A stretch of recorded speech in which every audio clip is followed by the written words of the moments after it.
Ever dreamed of a place that doesn't just consume resources, but actually takes care of itself? Well, welcome to This Explainer.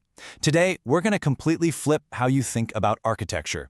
We aren't just looking at a building here. We are literally looking at a living organism. A true greenhouse functions exactly like an ecosystem, where every single part works together in total harmony. Okay, let's dive into this. Take a look at the anatomy of this self-sustaining eco-home.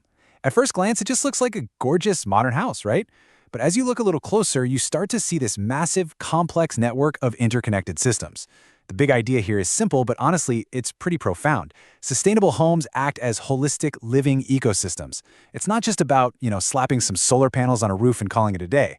It's about designing from the ground up so the house produces, conserves, and recycles entirely on its own. So here's our roadmap for the tour. We'll be hitting the eco-home standard, materials and design, passive cooling, solar and biogas, water conservation, and finally, rethinking your future home. Let's get into it. Starting off with Part 1, the self-sustaining eco-home, a whole new standard of living. To really wrap our heads around this, we have to recognize that true sustainability isn't just one cool feature. It's an entirely new baseline. And this standard rests right on 5 key pillars: using sustainable materials, keeping energy consumption super low, prioritizing water conservation, turning waste into a resource, and ultimately just creating a really healthy living environment. Every single design choice we're exploring today hits these goals, and it might just make you rethink your own setup. Moving on to Part 2, Smart Bones, materials and design, and building with intent. To build with intent, we've got to look at the smart bones of the house. See that sun path traced out there? The entire building is literally oriented for optimal sunlight. It's such a foundational architectural decision, but it's a total game changer. By just tracking the sun's path and positioning the building perfectly, the home maximizes natural light and completely minimizes excessive heat buildup. I mean, this one simple act of orientation slashes energy needs before a single brick is even laid. How cool is that? And hey, speaking of those bricks, let's talk about the walls themselves. They're built using something called a rat trap bond. Sounds kind of funny, but it's actually a highly efficient masonry technique where the bricks are laid on their edges instead of flat. What this does is create an inner cavity, basically empty space right inside the wall. That trapped air acts as phenomenal thermal insulation. It keeps the house way cooler in the heat and warmer in the cold, all while using significantly fewer bricks to actually build the thing. But it's not just how they lay the bricks, it's what they're actually made of. Instead of traditional super resource-heavy solid walls, this home uses fly ash bricks. These have incredibly low embodied energy. Basically, that means it took way less energy and fewer raw materials to manufacture them compared to your standard clay bricks. It is literally material efficiency at its finest. Oh, and we definitely can't ignore the skin of the house that protects the people inside. Notice those fine mosquito protection nets on the big open windows? It might seem like a tiny detail, but honestly, anyone who's ever been kept awake by one rogue mosquito knows this is absolutely crucial. Plus, it speaks directly to that healthy living environment pillar. You completely eliminate the need to spray harsh chemical bug repellents indoors, which naturally protects the air quality while still letting those nice fresh breezes flow right through. All right, Part 3, breathing easy. Let's look at passive cooling, or the home's respiratory system.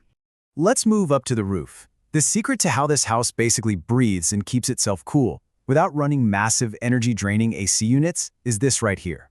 The house uses a filler slab. Now, in standard construction, a concrete roof uses a ton of heavy material in places where it isn't even structurally necessary. A filler slab roof cleverly replaces all that excess concrete with lightweight, super inexpensive materials, so it reduces the overall weight, slashes the cost, and drastically cuts down the amount of heat the roof absorbs from the baking sun. Now, what's really interesting about this is the filler material itself. Embedded right into that concrete slab, you'll actually find hollow earthen pots. Yeah, regular earthen pots. They trap air inside them, acting as this incredible thermal buffer against the hot sun above. This is the absolute core engine of the home's passive cooling system. It just goes to show you that ancient, remarkably simple materials can totally drive cutting-edge, sustainable design. Moving to Part 4. The metabolism, solar and biogas, and how we actually power this ecosystem. So the house is well insulated and nice and cool, but how the heck does it power itself? Well, because the roof is already busy with those earthen pots and a green roof setup, the architects had to get a little creative with the solar. Check out the left exterior wall there. Those blue vertical strips? Those are flexible sticker solar panels. No way, right? Instead of big, bulky, rigid panels taking up space, these highly innovative, space-saving stickers literally adhere directly to the vertical brickwork to generate renewable electricity. It is just a brilliant maximization of surface area. But the sun is definitely not the only power source here. Down at ground level, we've got the biogas unit, which hits the nail on the head for our waste-to-resource pillar. It's like a mini narrative of efficiency right there in the yard. First, your daily household waste goes straight into the unit. Second, it naturally decomposes and converts that waste into usable, renewable energy gas for the house. And third, the leftover byproduct doesn't get trucked off to a landfill. It becomes a nutrient-rich fertilizer. Boom. Problem solved. Now, generating your own energy is fantastic, but it does bring up a pretty critical question. When we think about true self-sufficiency, we have to think about the most vital resource of all. Seriously, how does a house survive a drought? What actually happens when the municipal taps run dry? That brings us to part 5, closing the loop. Let's talk water, the circulatory system. And this brilliantly illustrates the answer. Right next to the house is an expansive rainwater harvesting system. You can see the intricate piping there directing rainfall right into a large collection pool, running it through a filtration system and storing it safely in that giant green tank. This entire system ensures that every single drop of nature's most precious resource is captured, filtered, and securely stored for whatever the household needs. It basically creates deep, self-reliant water resilience. And here is where the whole loop finally closes. Adjacent to the house is this gorgeous organic garden. But this garden doesn't rely on synthetic store-bought dirt or pumped-in city water. Not at all. It thrives entirely off the resources we literally just talked about.